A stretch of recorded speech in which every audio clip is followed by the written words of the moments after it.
और इस वक्त बड़ी खबर आ रही है महाराष्ट्र से। महाराष्ट्र के मुख्यमंत्री एकनाथ शिंदे ने पेट्रोल और डीजल के दाम घटाए। इस वक्त वो प्रेस कॉन्फ्रेंस कर रहे हैं, उन्हीं को सुनते हैं। लोगों को राहत मिलेगी।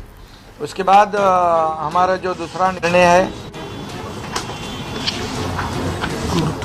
अमृत जो मिशन 2 है, उसमें भी केंद्र पुरस्कृत अभियान जो है उसमें भी वो भी निर्णय लिया है।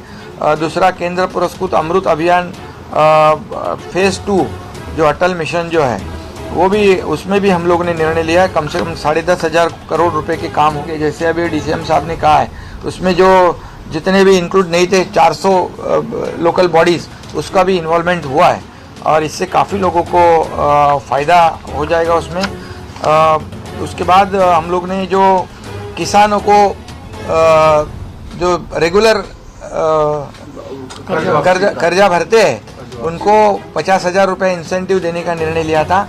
उसमें से जो पूर्व परिस्थिति में जिनको नुकसान भरपाई गवर्नमेंट ने दी थी उनको बाजू में किया था, निकाल दिया था, तो वो भी आज निर्णय हम लोगों ने लिया है। उसमें जो वहाँ के खासदार जो है धैर्यशील माने, खासदार महाडिक जो है और प्रकाश आंबेडकर और अन्य कई हमारे जो विधायक हैं, उन्होंने भी रिक्वेस्ट की थी कि उसमें हम लोग उनको भी बाजू में नहीं रखे, उनको भी इंक्लूड किया जाए। तो वो भी हम लोग ने उसमें भी उनको इंक्लूड किया है। उससे बेनिफिट उनको भी मिलेगा, लाखों किसानों को। और प्रधानमंत्री जी ने आज सुबह ही कहा है हमें कि जो 18 से 59 एज के जो लोग हैं उनको बूस्टर डोज मुफ्त में केंद्र सरकार के माध्यम से जो उन्होंने घोषणा की है, अगले 75 दिनों में वो एकदम बड़ा ड्राइव लेकर उनको सभी लोगों को इसका फ़ायदा मिले, ये सूचित उन्होंने किया है।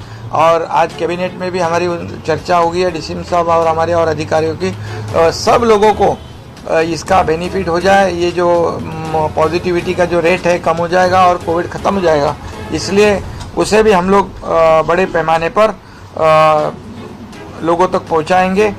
सभी लोगों की मदद, जो लोकल बॉडीज़ है, एनजीओज है, आरोग्य संस्थाएं हैं और सभी टीम जो है वो एकत्रित होकर काम करेगी ताकि लोगों को बहुत फायदा हो जाएगा। सरपंच और वो नगर परिषद के नगराध्यक्ष है, उनको भी डायरेक्ट उनका चुनाव हो जाएगा। ये भी बहुत बड़ा निर्णय सरकार ने लिया हुआ है। एक सेकंड, एक मला सीएम साहेबांनी एक निर्णय मला घोषित करायला सांगितला आहे। आणीबाणीच्या काळामध्ये ज्या लोकांना जेलमध्ये राहावं लागलं, देशातल्या वेगवेगळ्या सरकारांनी त्यांना गौरव निधी किंवा पेन्शन देण्याचा निर्णय हा 15-20 वर्षापूर्वी घेतला होता। बिहारने घेतला होता, यूपीने घेतला होता, मध्य प्रदेशने घेतला होता, राजस्थानने घेतला होता। महाराष्ट्रामध्ये तो प्रलंबित होता। 2018 साली आम्ही तो निर्णय घेतला होता, पण 2020 साली तो निर्णय मागील सरकारने स्थगित केला। आजच्या मंत्रिमंडळाच्या बैठकीमध्ये पुन्हा एकदा तो निर्णय हा लागू करण्याचा आम्ही निर्णय केला आहे। जवळजवळ 3600 लोकतंत्र संग्राम सेनानी आहेत की ज्यांना आणीबाणीच्या काळामध्ये कारावास भोगावा लागला, तर त्यांना ते पेन्शन आम्ही देणार आहोत आणि अजून 800 ॲप्लिकेशन आहेत, त्या मेरिटवर डिसाईड होतील। त्यामुळे हाही एक महत्त्वाचा निर्णय या ठिकाणी घेण्यात आला है।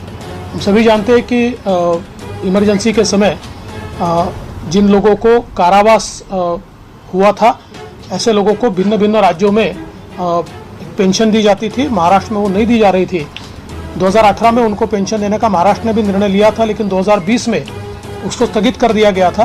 तो अभी वापस आज हमारी कैबिनेट ने निर्णय किया है कि जो लोकतंत्र संग्राम सेनानी है, जिन्होंने लोकतंत्र को बचाने के लिए उस समय लड़ाई की और जिसमें सत्याग्रह में उनको कारावास हुआ, ऐसे लोगों को फिर एक बार महाराष्ट्र की सरकार उनकी जो पेंशन है वो शुरू करेगी।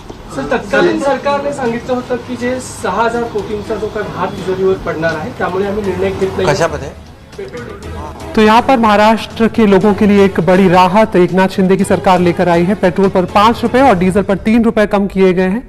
महाराष्ट्र कैबिनेट में पेट्रोल डीजल की जो कीमत है उसे कम करने का फैसला लिया है और जो टैक्सेस हैं इन दोनों पर ही, पेट्रोल और डीजल पर, वो सरकार उसमें कटौती करेगी।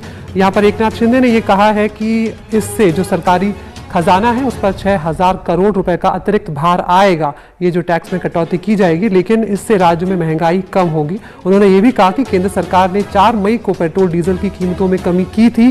केंद्र ने राज्यों से भी अपील की थी कि अपने टैक्स में कटौती करें, लेकिन पहले की सरकार ने कम नहीं किया और अब हमारी सरकार ने ये फैसला किया है कि पेट्रोल पर 5 रुपए और डीजल पर 3 रुपए प्रति लीटर कम किया जाएगा।